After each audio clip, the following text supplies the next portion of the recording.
Ana Carola, bienvenida. No sabes el gusto que me da tenerte aquí en esta conversación sobre el bienestar, sobre la felicidad. Lo único que me pone nervioso es que no alcance el tiempo para hablar de tantas cosas, sacarte todo eso que tenés ahí adentro que me encanta cuando converso con vos. Así que voy a comenzar esta conversación que tengo con vos hablando de, cosas que siempre veo que le preocupa a la gente, me preocupa a mí. Nosotros estamos siempre en la búsqueda de la felicidad, en la búsqueda del bienestar. Y yo recientemente pasé por una situación de una persona querida que le dio cáncer de mama, joven y con cáncer de mama. Y todo el mundo venía y le decía, hay que ser positiva, todo va a salir bien. Vamos, fuerza. Obviamente, ¿verdad? Todo el mundo quiere que esté bien. Sin embargo, yo observaba en esa persona que se reía, se mostraba fuerte, pero, caramba, con una angustia en sus sentimientos, en sus emociones, en sus pensamientos. A veces sentía que los tenía atrapados y que no le permitía ser auténtica, de sacar su dolor y de vivir su momento que tiene fases, ¿no? Cuando uno, en este caso, le declaran cáncer de mama. Ana Carola, ¿cómo es que una persona se debe sentir o vivir sus emociones o sus pensamientos? ¿Se los debe guardar? ¿Los debe expresar? ¿Qué pensás? Bueno, yo quiero también comenzar diciéndote que imposible decirte que no a esta invitación. Mucho más si vamos a hablar sobre bienestar, un tema que nos convoca tanto, Douglas. Lo hemos conversado en otros cafés, el bienestar del paciente, el bienestar en general. Y realmente hermoso reunirnos un sábado a poder conversar de esto. Y vos partís de una pregunta interesante, que es el sentido de la emoción. Y las emociones no son ni buenas ni malas, son informativas. Frente a una noticia que viene a romper como tu estabilidad o tu homeostasis, la cosa que viene como por ejemplo una enfermedad o una quiebra o cualquier situación que rompa con el estado de equilibrio de tu vida, es natural que salgan emociones como el miedo, el desagrado, la culpa, pero hay que la rabia. Hay que ser fuerte, no se decaiga, vamos. Es que ahí hay algo que es fundamental. La fortaleza es afrontarla, la rabia, es abrazar la tristeza, es encontrarte con tu culpa, porque la negación que viene detrás de este disfraz de estoy bien, la sonrisa, don't worry, be happy, es como negar que esto que me está pasando, y ahí no estoy siendo fuerte. Yo siempre digo que por alguna razón nuestra cultura le ha puesto mala prensa, por ejemplo, a las lágrimas, ¿no? Entonces, desde chiquito, no llores, no se ponga mal, yo te voy a hacer reír, como si estar bien significaría estar a risa, y estar bien es estar congruente conmigo. Por lo contrario, una debilidad. Por supuesto, o sea, para mí llorar es de fuertes, ¿no? Porque es afrontar eso que te está pasando y compartirlo frente al otro, sin miedo a que me juzgue de que estoy siendo débil, de que estoy... Y de hecho, en un proceso como el que me compartías, como el de la enfermedad, es fundamental permitirle a la persona transitar y acompañarla por cada etapa, ¿no? Yo recuerdo un profesor que decía, frente a los duelos, y la enfermedad es el duelo por mi salud, ya no tengo salud, ahora tengo que afrontar un cáncer. En estos procesos de duelo, quienes rodeamos al enfermo deberíamos nada más acompasar, ¿no? Y le dijimos nosotros, pero esa palabra no existe. Bueno, dice, inventémosla, acompañemos a pasar, nada más. Acompañarlo a pasar por lo que le toca. Si hoy es la tristeza, acompañarlo en la tristeza. Si mañana es la rabia, acompañarlo en su rabia, del por qué a mí. O sea, no es saltarse esos procesos, esa fase, no es calmarla a la persona, darle un ansiolítico para que no se exaspere o no llore, porque la mayoría piensa, no le vamos a decir por ahí, le pasa algo, o se va a querer suicidar, ¿verdad? ¿Cómo tiene que ser la relación de la familia con esa persona que sufre una enfermedad grave, como cáncer, digamos? Aquí hay también algo interesante. Cuando lo que está viviendo la persona que está pasando por un duelo, cualquiera sea, la enfermedad, la muerte misma, perder mi casa, mi trabajo, el país donde yo vivía, todos son duelos, ¿no? Porque nos duele perder. Y el tema de qué pasa cuando nos da miedo cómo está el otro, hay parámetros. Hay una diferencia entre estar triste y desarrollar un cuadro depresivo. Hay una diferencia entre el enojo y la manía. Yo creo que las familias necesitan también orientación, necesitan hablar con su médico. Si la situación sale de las manos, requieren incluso un apoyo terapéutico. Hoy, gracias a Dios, todos los hospitales ya trabajan con ayuda psicológica, porque el paciente merece su tiempo de tristeza.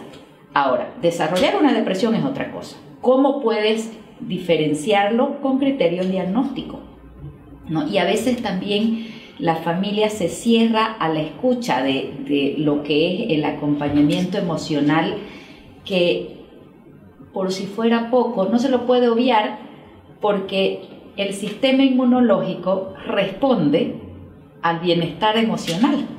O sea, un paciente que está deprimido, pesimista, maníaco, no va a responder inmunológicamente al tratamiento igual que uno que está estable. Y eso es lo que confunde mucho a la gente, se le va a bajar sus defensas, mejor no le digamos lo grave que está, digamos, ¿no? Tal cual. Y entonces lo confunden con no le digamos, ¿no? Pero ¿puede una persona enferma tener felicidad? ¿Puede una persona con cáncer ser feliz? Me viene contestarte con el título del libro de Pilar Sordo, que se llama Bienvenido Dolor. Es realmente una joya de libro, porque además es autobiográfico. Pilar Sordo perdió a su primer marido, muere él de un cáncer, y ella recoge esa experiencia y la transmite a través de esta obra. Y es un poco todo lo que la enfermedad te trae como regalo escondido. Nadie quiere recibir una mala noticia, de ningún tipo, pero cuando te llega, te llega. Se llame divorcio, se llame te botaron del trabajo. Yo digo que es como estos paquetes de DHL que tocan el timbre y te dicen, es suyo. Y uno dice, pero yo no lo encargué, pero tiene su nombre. Después de recibir un paquete que no encargaste, como el del dolor, te queda la opción de abrirlo y ver si allá adentro hay un regalo. La enfermedad, Douglas, conlleva un aprendizaje que cuando la persona se abre a vivirlo, realmente es de un camino a la santidad. Empezando por el cariño que se recibe.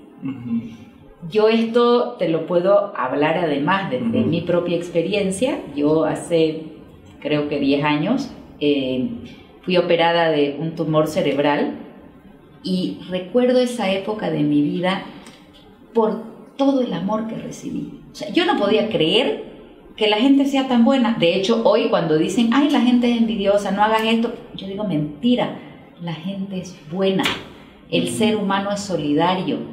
Basta que te enfermes para descubrirlo y que te abras también cuando estás enfermo, ¿no? Yo después de esta experiencia, que gracias a Dios me verás hoy sanísima y aquí lo puedo contar desde este lugar, pero incluso si lo tuviera que contar desde otro, no minimizaría esta como apertura de conciencia de, primero, lo que vale la vida.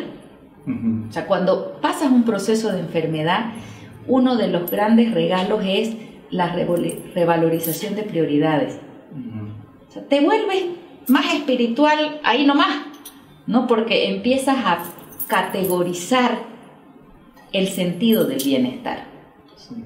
Después de una enfermedad sabes el valor que tiene una tarde con tus hijos, mirar tu jardín, ¿no? Cosechar las cosas que te gustan, porque claro, la enfermedad te confronta contra tu propia finitud, ¿no? Y como te viene a recordar que sos finito y te vas a morir y que probablemente te mueras en esta enfermedad, empiezas a tomar muchísimo más valor a la vida. Ese es uno de los regalos de la enfermedad. Otro, el dejarte cuidar.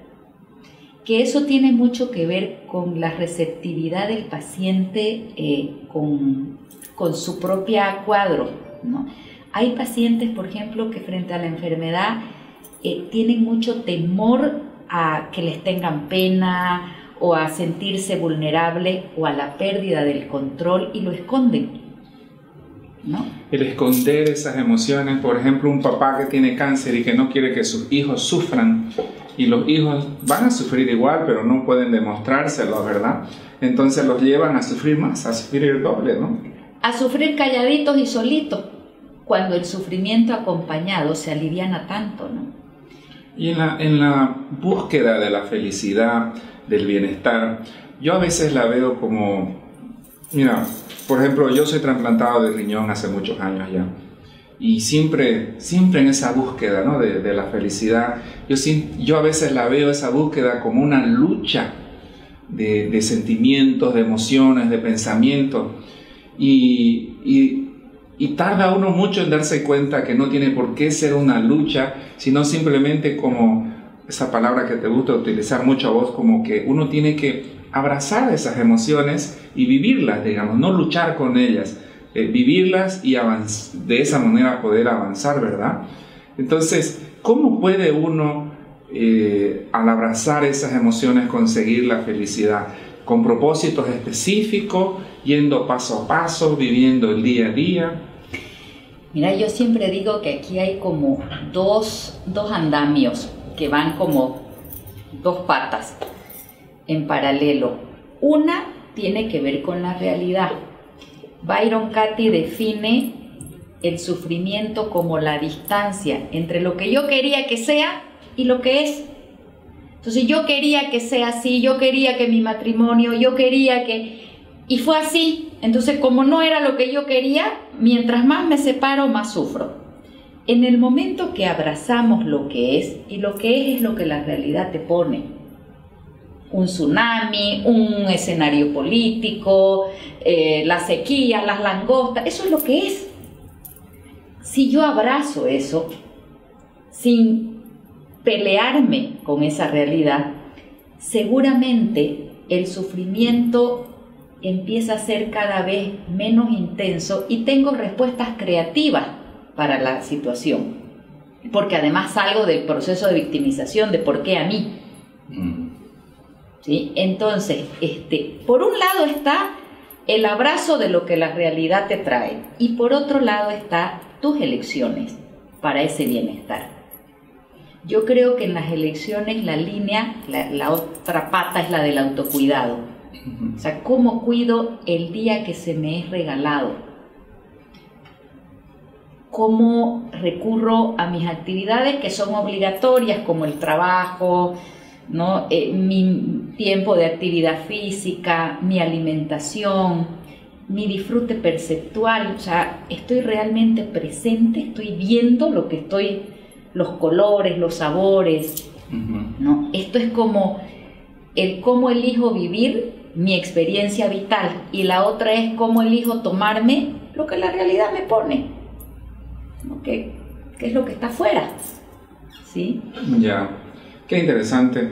Bueno, esto de vivir las emociones, a veces nosotros pensamos que el duelo es solo cuando alguien se muere, ¿verdad? Y entonces nos damos cuenta que el duelo está en todos, como vos decís, en todos los niveles donde hay cambio.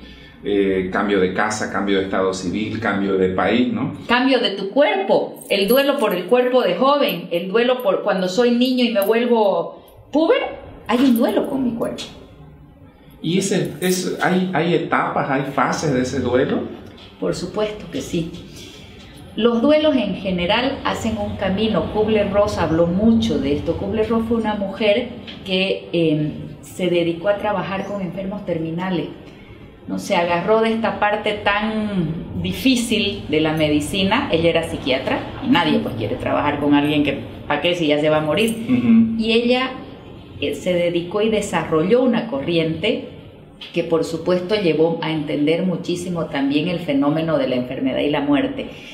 Y ella dice que cuando nosotros recibimos el shock de lo que sea que nos duele, porque el duelo más que cambio significa dolor a la pérdida.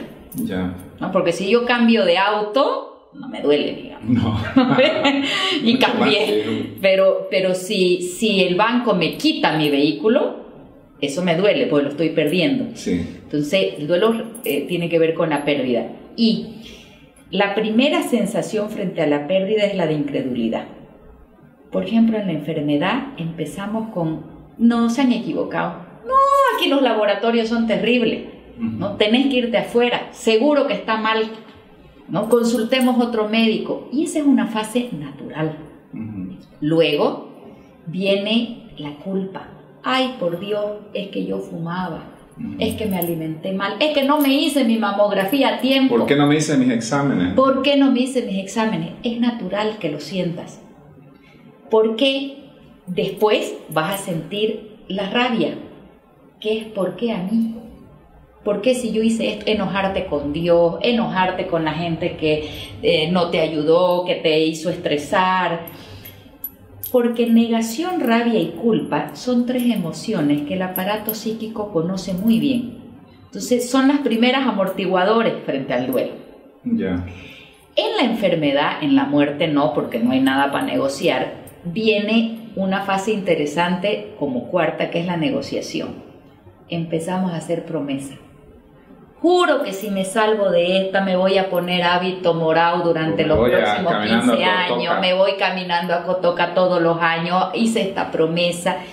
Y no es que prometer esté mal, de hecho es una fase normal, pero a veces, pese a lo que prometí, el diagnóstico sigue y la enfermedad avanza. Y ahí viene la etapa de la tristeza, que es esa desolación, ese dolor con lo que yo quería que sea, y ahí hay que entender mucho al paciente, hay que entender su silencio, su llanto, hay que dejarlo, ¿no?, a transitar por eso. ¿Por qué? Porque eso no le va a durar todo el tiempo. Después va a venir la etapa de la resignación. O sea, que ese sentimiento no es anularlo. No es apagarlo para que no sufra. Lo va a sufrir en silencio. O sea, le va a hacer, como digo yo, como cuando haces una infección por debajo, o sea, está ahí, ¿no? Eso hay que permitírselo hablar, y ahí sí es cierto que muchas veces el paciente no habla con sus cercanos, no habla por ahí con la enfermera que lo cuida o con alguien, ¿no? Y es muy importante brindarle esa posibilidad de abrirse. En los duelos ocurre un fenómeno. Tus cercanos los sientes extraños y a los extraños los vuelves cercanos. Los grupos de autoayuda, que acá lamentablemente no funcionan tanto, pero ahí, por ejemplo, el compartir la tristeza con otros que están pasando por lo mismo es muy, muy alivianador. Yeah. Y después va a venir la etapa de la aceptación. La etapa de la aceptación es esa paz que se siente cuando uno sabe que lo que sucede es perfecto. Ahí ayuda mucho tu sistema de creencias y tu espiritualidad, ¿no? Cualquiera sea tu cosmovisión, el saber que todo tiene un orden, que hay un bien mayor y que esto que me está pasando me permitió, el cáncer me regaló el reencuentro, el saber que yo no era una persona sola, el entender que había tanta gente a mi alrededor. Y a veces una vez uno me decía, ¿y de qué le sirve si se va a morir? Le sirve, le digo yo, de morir en paz, que es lo que todos queremos. ¿De qué te sirve vivir hasta los 90 amargado? ¿No? Si el cáncer te regaló eso y tuviste que irte antes, bienvenido el cáncer. O el divorcio a una persona que era de tal forma y que no es que haga que sea mejor o peor persona, sino que lo lleva a otro lugar donde le permite reencontrarse con cosas que no tenía antes, ¿verdad? De hecho, crisis viene de la palabra crecer, ¿no? Y todo, yo siempre digo, nadie pasa por un divorcio silbando. El divorcio es una experiencia dolorosa, pero si resuelve un matrimonio que ya no funcionaba, ¿no? Y una familia que ya no era tal, hay que asumirlo. O sea que la felicidad se trata de aprendizajes. Sí, se trata de aprendizaje, se trata quizás también de estados de conciencia, de estar presente. Por ejemplo, esta galletita a mí me está haciendo feliz desde que la vi y me la voy a comer porque me hace esta sensación de estar presente. Sí. Yo veo que todos buscamos la felicidad, ¿verdad? Y no siempre la encontramos donde creemos que está. A veces pensamos que la felicidad es un fin cuando es en el camino, es donde uno disfrutamos de la felicidad. A veces pensamos que la felicidad la vamos a encontrar en el auto nuevo que nos compramos, cuando en realidad es en las experiencias que disfrutamos con el auto que compramos. A veces tenemos equivocadas las percepciones de lo que es la felicidad. ¿Cómo podemos aprender antes de sufrir? ¿Cómo podemos evitar sufrir para llegar a ciertos lugares sin tener que caernos tanto? Acortando un poquito el camino. El atajo. Por ahí el concepto de felicidad que se ha manejado porque esto tiene que ver con procesos también sociales, antropológicos, históricos, y mucho tiempo nosotros casamos la felicidad con alegría, ¿no? Por eso se decía que la felicidad eran momentos, ¿no? Y que como tal no existía, que era un estado inexistente. Hoy que estamos en una época histórica de la búsqueda del bienestar, el ser humano ahora busca muchísimo, lo vemos en corrientes mundiales del deporte, de las carreras, hay del yoga, hay como una revalorización bendecida, creo yo, de esa búsqueda de equilibrio. Y de todas las definiciones que yo he leído, a mí me gusta mucho la que sostiene que la felicidad es el equilibrio entre lo que pienso, lo que siento y lo que hago. Es un estado de paz que me genera esta sensación de equilibrio cuando esas tres cosas están alineadas dentro mío, aunque yo no esté muerta de risa. ¿Sí? Si lo que yo estoy haciendo coincide con lo que estoy pensando y lo que estoy sintiendo, se genera esa paz interior que yo defino como felicidad. Qué hermoso. Dime, Ana Carola, hemos estado hablando ahora sobre la felicidad y el bienestar en las personas que de alguna u otra manera sufren una enfermedad, sufren una pérdida, sufren un cambio importante en su vida. ¿Y qué acerca de las personas que viven diariamente su rutina del día a día? Pues tienen problemas, ¿verdad? Algunos la menopausia, a otros en la mujer mes a mes sus cambios hormonales, o en los hombres el día a día del trabajo, que se pierden en la rutina, pero todos, como vos decís, de una u otra forma están en búsqueda del bienestar. Ahora, en esa búsqueda del bienestar hay muchas tendencias actualmente. Hay personas que están haciendo yoga, hay ciertos lugares, no es muy fuerte. Acá en Santa Cruz se está viendo que hay más carreras, ¿no? Sí. Entonces se está despertando de las carreras. Hay mucha gente que está andando en bicicleta. Todavía el movimiento es pequeño para la cantidad de gente que hay en Santa Cruz, pero hay un movimiento que se nota, ¿no? La búsqueda de estar bien, ¿no? Entonces, ¿qué consejos podés darle o qué pensás vos, Ana Carola, con respecto a lo que uno debe hacer para encontrar esa paz, ese equilibrio en la vida? ¿Cuál es el camino? No será igual para cada uno. Hay personas que disfrutan la lluvia, el agua, el viento, ¿verdad? Sentirlo en la cara y la sombra, el sol. El sol es muy caliente, pero el sol da vida de otra forma, ¿no? Entonces, en esa búsqueda del bienestar y de los equilibrios, ¿a dónde puede ir una persona a encontrar esa paz, esos equilibrios que necesita actualmente? Me encantó cómo empezaste tu pregunta, porque me dijiste qué le pasa a la gente que no tiene la enfermedad, el duelo, gente que la tiene liviana. Me hizo acuerdo a una película antigua que se llama El Príncipe de las Mareas, con Barbra Streisand, que la película empieza diciendo: yo envidio a la gente que no tiene nada interesante para contar. O sea, que no tiene un dramón en la vida, que le fue bien, digamos, no, ya está, va al colegio, va a la universidad, paga su hipoteca y punto. Esta cosa cuyos aprendizajes, estas historias de vida cuyos aprendizajes son menos intensivos, ¿no? Yo también las envidio porque a mí me ha tocado, pero... Nos ha tocado. ¡Intensivo! ¿No? Pero bueno, hablando de esa búsqueda del estar bien a través de la cotidianeidad de la vida, quizás el estar presente en lo que haces, estés andando en bicicleta y viendo un atardecer, o estés en tu oficina frente a tu computadora, disfrutando el momento, es como esa posibilidad de abrirte a ese bienestar. Hay experiencias que invitan, ¿no? Y hay corrientes como los corredores, que están como promoviéndote escenarios para sentir intensidad.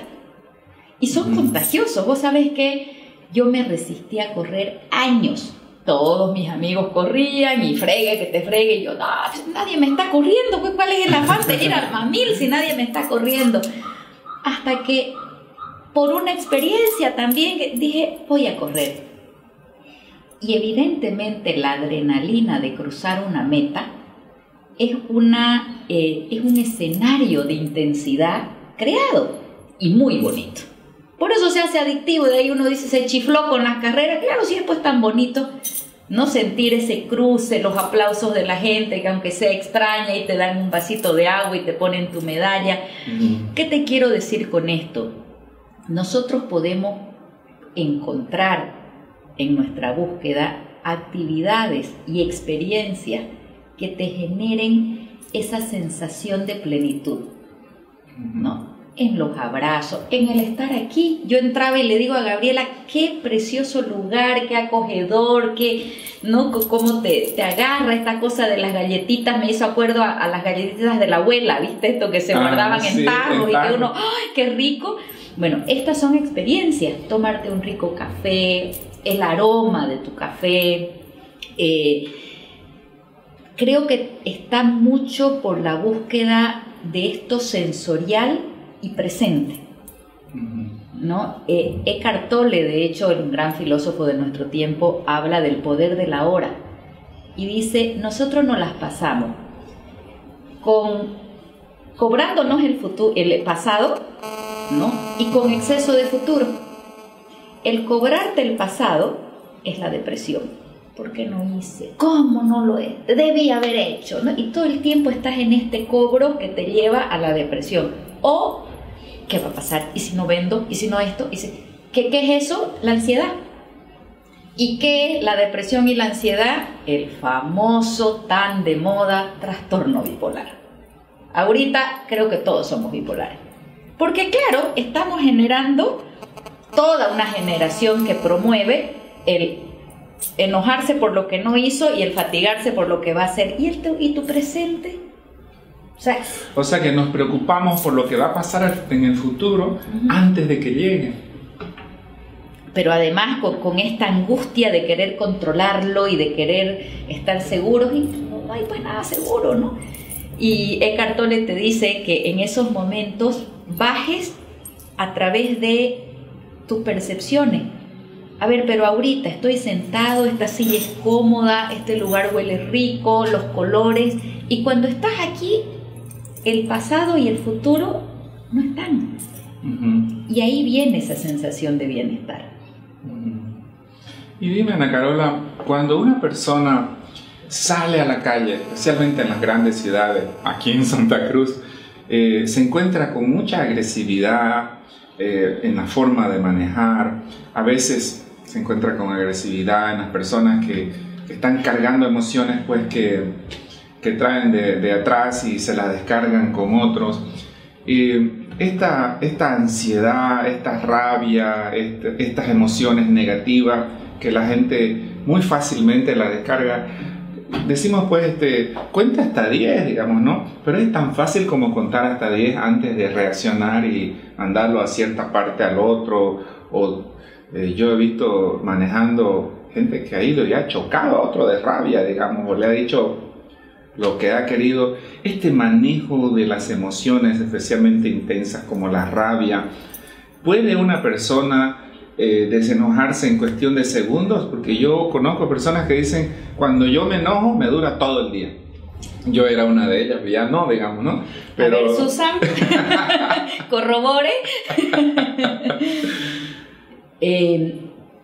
Esto sí es un entrenamiento cognitivo, porque la emoción no es ni buena ni mala, tu comportamiento es electivo. Que a vos te enfurezca el micrero que se te cruzó es natural. Que te bajes y agredas a una persona extraña que te puede lastimar es un comportamiento elegido. Y esta administración de mis emociones a través de comportamientos asertivos y de autocuidado, esto pues es lo que se llama madurez, ¿no? Porque a la vez, si te fijas, si vos miras a un niño no puede poner ese puente entre su emoción y su conducta. Al chico le quitas lo que tenía y tira un zapateo y se tira al piso, porque todavía su madurez no le alcanza para elegir el comportamiento. Entonces, eso es nomás madurez, nada de que yo no me aguanto. Aguántese. No es que haya una fuerza incontrolable que hace que la persona lo haga y va a ser así, digamos. No es que la rabia dure todo el día porque así es, hay algo interno que hace que dure todo el día. Depende de uno. Bueno, podríamos sofisticarnos y explicar que las emociones fuertes se administran a partir del funcionamiento del lóbulo frontal, y si hay una lesión frontal o hay inmadurez en la parte fisiológica frontal del cerebro, estas personas pueden sufrir pérdidas de control permanentes, pero si ese fuera el caso, tienen que ser diagnosticadas y medicadas, porque no se puede ir a sopapos por la vida.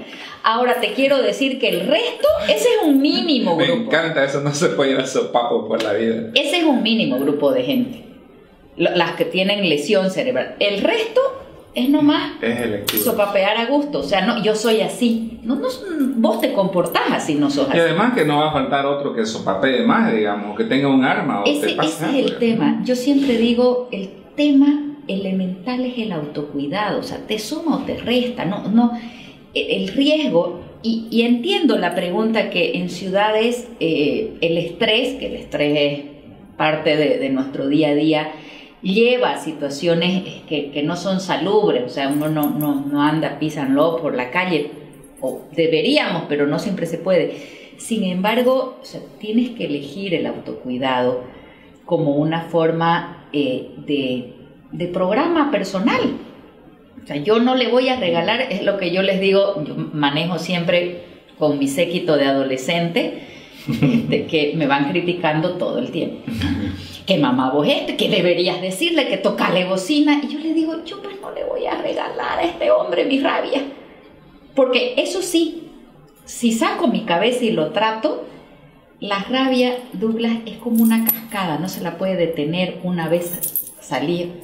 Entonces, si me enojo, ya voy a quedar caliente. Entonces, yo prefiero, ¿no? es un entrenamiento. Es interesante que ahora las grandes ciudades están trabajando con las emociones de la frustración y la rabia con lugares para como para sacarlas, ¿no? Se llaman los cuartos de expresión. En Japón hay mucho, ¿no? Que es una sociedad que trabaja con tanto nivel de presión y control. Las empresas tienen un cuarto seguro, ¿no? Donde está todo acolchonado, y la gente cuando está acumulando y la empezás a sentir, porque la rabia se siente en el cuerpo, uno dice, me hirvió la sangre, ¿no? Me hizo así el cerebro, y viene con fuerza además. Entonces, cuando entrenan a las personas para que cuando lleguen a ese estado, tomen un tiempo fuera, vayan a estos lugares y golpeen hasta descargar la tensión física del estrés y la frustración o la rabia. Y una vez la descargan en un lugar seguro, sin lastimarse y sin lastimar, ya pueden volver en un estado más neutral, ¿no? Y yéndonos un poco a otra área, hablando de personas, por ejemplo, celebridades o políticos o personas que han triunfado en determinadas áreas de la vida, en que lo que sea que hagan los ha desconectado un poquito de la tierra, ¿no? Porque el hecho de que te digan cosas bonitas todo el tiempo, el hecho de que te estén levantando el ego permanentemente, como que te ponen una burbuja, ¿no? Incluso salvando las distancias, digamos, el año pasado, hace un par de años, me dice mi hijo Diego un día, oye papá, tú ya no nos estás escuchando como nos escuchaban, estás muy distraído, me dice. Y yo le digo, ¿cómo? Le digo, estás muy distraído, estás prestando atención más en lo que te están diciendo los demás y no nos estás escuchando. Y de repente fue eso para mí como un pum, digamos, ¿no? Nuevamente tomando en cuenta las salvedades, o sea, el hecho de estar en redes sociales y un poco en la televisión, como que ya me había desconectado un poquito de mi realidad, y eso me sirvió para nuevamente acercarme y escucharlos y ser parte de ellos, digamos, ¿no? Entonces, si nos vamos a famosos de nuestro ambiente y de otros ambientes, y los políticos, cuando se desconectan de la realidad, cuando les hacen crecer el ego, ¿cómo se puede evitar eso? ¿Cómo puede uno mantenerse real a sí mismo y real, auténtico con los demás? Súper interesante este tema, porque el éxito conlleva algo que es muy difícil de manejar en el ser humano, que es el poder. El éxito te da poder. Pronto, si hablamos de poder, el poder está ni siquiera en personas exitosas. Yo veo, por ejemplo, que el médico tiene mucho poder. Tiene el lugar del saber, y el saber es poder. ¿Verdad? Si eso además viene acompañado del éxito, que hoy en las redes se va multiplicando y te vuelves un influencer, y lo que dices todo el mundo lo escucha, y lo que vistes todo el mundo lo viste, ¿no? O sea, te vuelves un referente. Hay un fenómeno, yo lo veo esto mucho en la clínica, trabajando como psicóloga clínica, que es este desprendimiento entre vos y tu holograma. Es como si te convirtieras en un holograma y ya no sos vos. ¿Sí? O sea, ya este personaje, el político, la modelo, el artista de la tele, te eclipsara y dejaras de ser quien sos. El poder mal manejado intoxica, ¿no? Envenena. El éxito mal digerido, el dejar de mirarte a ti mismo como un ser humano valioso, obra perfecta de tu creador, pero no más que el de tu lado, que también es una obra perfecta de su creador, creo que puede llevarte a la pérdida de tu propio eje. Shakira, una mujer que admiro muchísimo y la he seguido desde sus inicios, además cantó para mi cumpleaños cuando cumplí 41 años. Su concierto fue para mí. Ese día era mi cumpleaños. Yo invité a todo el pueblo a celebrar mi cumpleaños en el estadio. Y Shakira, cuando su carrera hizo el primer despegue, la tituló su gira El show de la mangosta. La mangosta es un animal que crece de tal manera, es una víbora mitológica, que en la leyenda, en la mitología, creció de tal forma que se desconoció y se mordió a sí misma y se mató.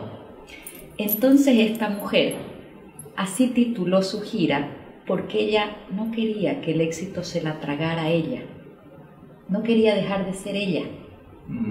Y de hecho salía, ¿no?, en el escenario debajo de la mangosta, y ella cuenta en una de sus entrevistas que yo vi que sus asesores le dijeron, cuando ya empezó a llenar estadios de 50.000, 70.000 personas, que no podía mirar a los ojos porque ya estaba entrando ella en un momento de tanto éxito que si no podía manejar esa multitud que la endiosaba, era peligroso. Entonces que ella salga, no mire y cante mirando al fondo.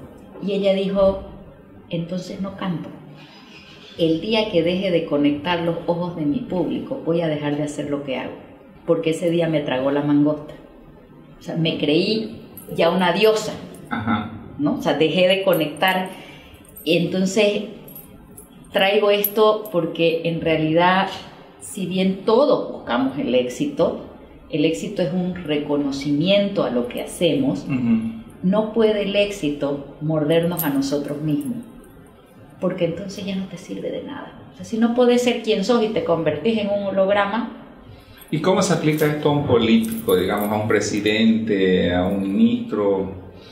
Porque generalmente ellos son elegidos por el pueblo, y cuando se desconectan, cuando otros le alimentan su ego, y no estoy hablando de Bolivia, estoy hablando en general, digamos, ¿cómo puede hacer un político para no desconectarse?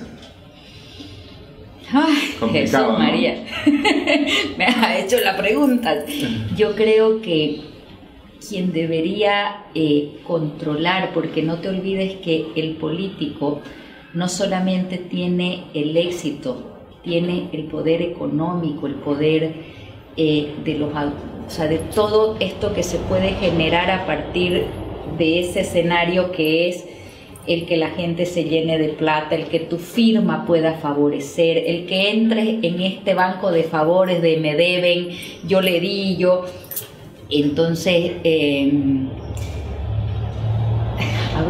yo creo que tendríamos que elegir políticos que primero sean buenos seres humanos. Vos sabes que, de hecho lo he visto en algunos candidatos que se preocupan por esto de tener un equilibrio entre lo que digo, lo que hago y lo que pienso. Por lo menos tienen ese reflejo. Y podemos ver, hay por decirte, un Obama que representa, y no tengo idea cómo es el hombre porque no lo conozco, pero representa una figura más congruente, sí, ¿no?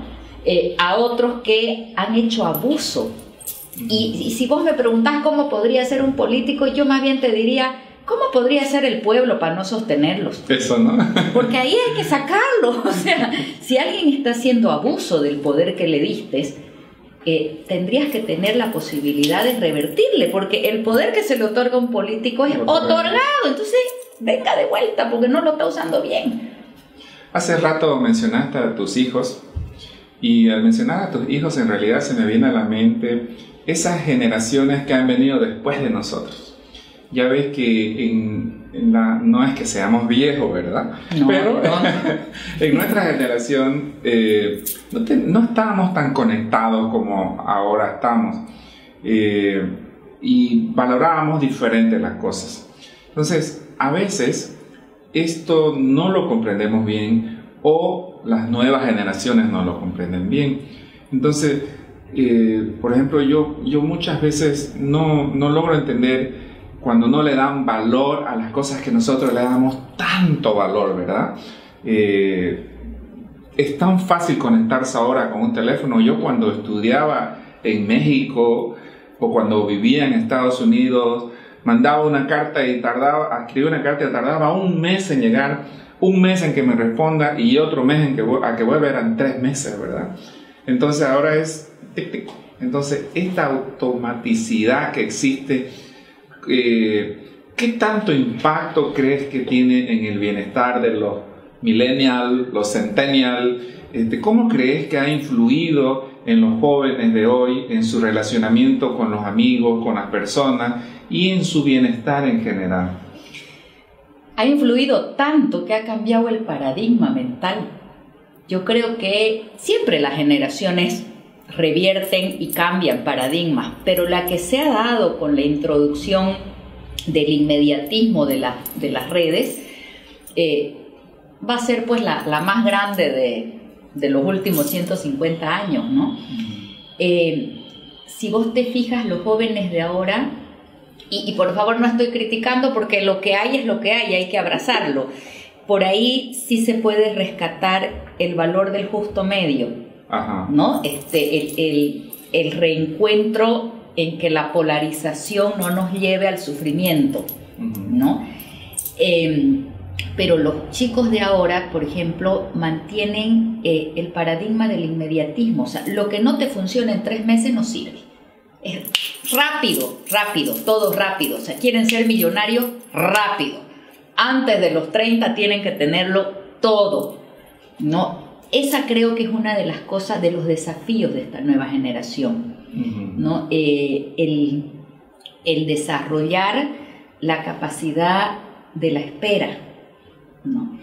Son también una generación que en función de... Y cuando tienen que esperar, se mueren de malestar, ¿no? O sea, se frustran. Otra cosa que esta generación tiene como su propio desafío, nosotros tuvimos el nuestro, es el tema del placer. O sea, son hedonistas por naturaleza. Lo que no me gusta, lo saco. O sea, no puedo estar en la fila de hacer algo porque lo tengo que hacer, ¿no? A ver, para no ponerme yo en extremo, sí son una generación que está aprendiendo a, por ejemplo, comer bien, aunque sea más rica la hamburguesa. En eso lo nota, ¿no? Con todo esto de la comida sana, de Sasha Fitness, pero se mueven muchísimo más en la línea del placer y tienen muchísimo menos apego a las cosas materiales, porque como el mundo en general salió de la franja de pobreza, ¿no? Entonces nosotros les damos mucho. La industria china ha hecho que todo cueste menos también. Yo me acuerdo que cuando yo era chica, y no hace mucho, mis papás me regalaban mi regalo de Navidad, que era, no sé, la última Barbie Mattel, que era finísima y costaba cara. Era una. Ahorita, como las Barbie las hacen en China, las chicas tienen 60 Barbie. Porque no te vas a hacer un lío por, no sé, una muñequita que cuesta 40 bolivianos, digamos. Entonces, son chicos que tienen como muchísimo más acceso al placer y a lo que quieren y no tanto a lo que deben. Eso a veces les cobra factura. ¿Sabes dónde lo veo yo? Cuando se van a la universidad. La crisis que sufren los millennials en función de no sé si es lo que me gusta, no sé si voy a poder. Tienen unas crisis vocacionales porque además, si yo estoy estudiando una carrera que cuando me reciba me va a generar un sueldo de $600, es menos que mi mesada. Entonces entran en el miedo de no poder hacer el dinero que nosotros les largamos así, ¿no? Sí. Todos quieren ser independientes y es cierto, los muchachos de ahora son hijos de la oportunidad, no del sacrificio. Nosotros fuimos hijos del sacrificio. ¿Querés tener? Machúquese. Ellos no. Ellos ven oportunidades y de hecho las toman. Pero también, como toda virtud llevada al extremo es un defecto, también les hace falta una dosis de sacrificio. Por ahí podríamos reemplazar el sufrir, que es una palabra de connotación peyorativa o negativa, por el renunciar. En la vida renuncias a muchas cosas para tener otras. Sí. O sea, yo renuncio a mi cama deliciosita para ir a trabajar y por eso pues me va bien. Claro. Entonces, el renunciar a ciertas situaciones placenteras, cómodas, para obtener otras cosas, es algo que nosotros le necesitamos transmitir a nuestros hijos, ¿no? Que no todo puede ir por la vía del lo quiero, lo tengo, y si no lo tengo me frustro, y que también, o sea, yo el otro día me ponía a pensar que la vida, o el ecosistema, es autorregulador. Y pensé, cuando me pongo así catastrófica, Dios mío, ojalá no lo aprendan como una guerra. Cuando veo que los muchachos tienen que pagar 2.000 bolivianos para saltar en un carnaval, 2.500, que un quinceañero cuesta $30.000, o sea, yo sé que esta no es el general de la vida, pero sucede, o sea, vos vas a Equipetrol, Los Tajivos, y ves esos gastos excesivos, y siempre digo, pucha, ¿qué va a parar esto? Porque además es como que en diferente escala todos nos vamos contagiando, ¿no? De que hay que mandarlos a Cancún. ¿Cómo se va a quedar el pobre chico sin ir a Cancún? Ponga, ¿no? La plata, y claro, hay plata, ¿no? Por eso se da de esa manera, pero también da pena pensar que la autorregulación no vaya a venir por el lado de una depresión económica que haga que los chicos aprendan, que no es decir, así pues nomás es, el carnaval cuesta eso, la fiesta de mi comparsa, la cuota es $300, o sea, creo que estamos excediéndonos ojalá los podamos aprender sin dolor. Sabes que uno de los aspectos que a mí más me duele en estos tiempos es ver cómo se ha perdido el escuchar a los abuelos, el escuchar el consejo de los abuelos. ¿Te acordás que antes los abuelos eran los que tenían la sabiduría, el conocimiento, la experiencia, y enseñaban a las otras generaciones, ¿no? Cuando a mí me tocó ser madre, lo que yo sé y me da jerarquía, a mis hijos no les importa. Porque además, si me preguntan, me dicen, pero resumilo ya, porque vos mucho le volteás y en el rincón del vago está Cortingo, ¿no? Entonces, en cambio, a nosotros nos interesa lo que saben ellos y vamos tras de ellos a que nos reseteen el celular, a que nos bajen un programa. Entonces, el saber cambió de manos. Es verdad. Y lo que no ha cambiado de manos, y eso es lo que tenemos que nosotros revalorizar, es la experiencia. Los jóvenes de ahora saben más que nosotros. ¿Para qué vamos a...? Ya no hay para qué negarlo. Pero no tienen más experiencia que nosotros.